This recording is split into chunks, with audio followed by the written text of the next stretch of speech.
সাফল্য এমন এক মহামূল্যবান জিনিস যা কিনা সবাই তাকে পেতে চায়, কিন্তু দুঃখের বিষয় সবাই তাকে পায় না। কারণ সাফল্য শব্দটা অর্জন করা মুখের কথা নয়, কিংবা শুধুমাত্র তাকে নিয়ে স্বপ্ন দেখলেই হয় না। তার জন্য নিজের সাথে লড়াই করতে হয়। তাকে অর্জন করতে হলে জীবনে কষ্ট করতে হয়, এবং সবচেয়ে বড় কথা, নিজেকে প্রতিদিন সময়ের সাথে সাথে ধৈর্যের পরীক্ষা দিতে হয়। এবং শেষ পরীক্ষায় যে মানুষটা উত্তীর্ণ হয়, সফলতা নিজে থেকে এসে তার কাছে ধরা দেয়। আর তখন তাকে দৌড়াতে হয় না, কারণ সে পুরোপুরি বিষয়টা বুঝে যায়। আর ওই সকল মানুষদের ব্যর্থতা কখনোই ছুঁতে পারে না। তুমি যদি সত্যি সত্যি নিজের স্বপ্নকে ভালোবাসো, তবে কোনো কিছুই তোমাকে থামাতে পারবে না। নয় কোনো ব্যর্থতা, কিংবা কষ্ট, কিংবা অন্য কারো বাজে কোনো মন্তব্য। আমাদের অনেক সময় মনে হয়, না, আমি আর পারবো না, সব কিছুই যেন ধীরে ধীরে শেষ হয়ে যাচ্ছে।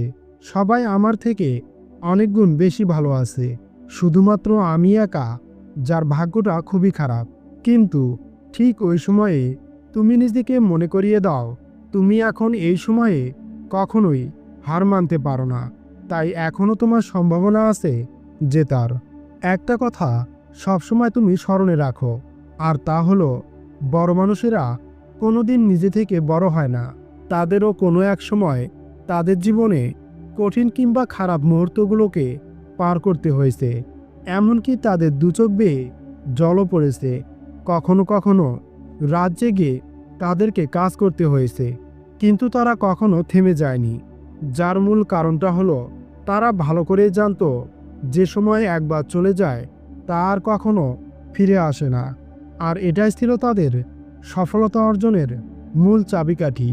তাই তুমিও থেমে যেও না, তোমার লক্ষ্যকে সামনে রেখে এগিয়ে যাও। সফলতা একদিন তুমিও অর্জন করতে পারবে। আর একটা কথা তুমি সবসময় মনে রেখো, আর তা হলো, জীবনে তোমার যতই কষ্ট আসুক না কেন, তা একদিন ঠিক চলে যাবে। কিন্তু যদি তুমি কখনো তোমার হালকে ছেড়ে দাও, তাহলে নিজেকে কখনো ক্ষমা করতে পারবে না। যে জীবনে কষ্ট থাকবে, সেই জীবনে ভুলও থাকবে। তাই বলে কি তোমার জীবন থেমে থাকবে? কখনোই না।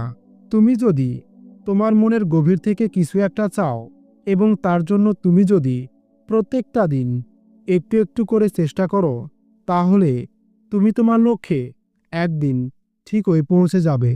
এতটুকু ভরসা নিজের উপর রাখো।